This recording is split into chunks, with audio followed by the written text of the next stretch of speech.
তোমার সাথে প্রেম করার জন্য বসে আছে, তাই না? এটা কোনো ভাষা? আমরা কোন ভাষায় আছি? হ্যাঁ, সরাসরি এসে আমার বন্ধুরা আক্রমণ করতেছে। তো তোমরা আমাকে নিয়ে গবেষণা করতেছো কেন? হ্যাঁ, সে আমার সাথে প্রেম করবে না, আর নূরজাহান বসে আছে কখন বদি আসবে আর বদির সাথে প্রেম করব। এই পৃথিবীর ভিতরে কি নূরজাহান একটা? হ্যাঁ, আর নাই? আমার বান্ধবী আমার সাথে একসাথে স্কুলে পড়ছে, তার নাম হলো নূরজাহান। সে আমাকে বিয়ে করতে চাইছিল, আমি তার বিয়ে করি নাই। সেই কথা আমি বলছি মনিরকে। আচ্ছা শোনেন, একটু আগে জমি সাহেবের মেয়ে এসে আমার সাথে খুব খারাপ ব্যবহার করছে। আইসা বলে আমি কেন ছাদে আছি। এইটা কোনো প্রশ্ন হলো বলেন? আর এরকম করলে কি একসাথে বসবাস করা যায়? হ্যাঁ বলেন আপনি। তো বসবাস করার দরকার নাই, তোমরা চলে যাও এখান থেকে। ঠিক আছে, চলে যাব। আপনি আমাকে 2 লক্ষ টাকা দিন। আপনি যদি আমাকে 2 লক্ষ টাকা দেন, আপনি এখন দিবেন, আমি এখনই চলে যাব।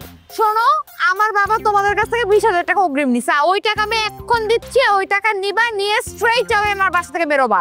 কি বড় ধরনের একটা মিথ্যা কথা বললেন আপনি? হ্যাঁ, 1,80,000 টাকা মাইরা দেওয়ার ধান্দা, রাক্ষস। আপনি তো দেখি আপনার বাপের থেকেও 1 কাঠি বেশি। হ্যাঁ, আমার টাকা ফেরত না দেওয়া পর্যন্ত আমি বাড়ি থেকে কোথাও যাবো না। কোথাও যাবো না।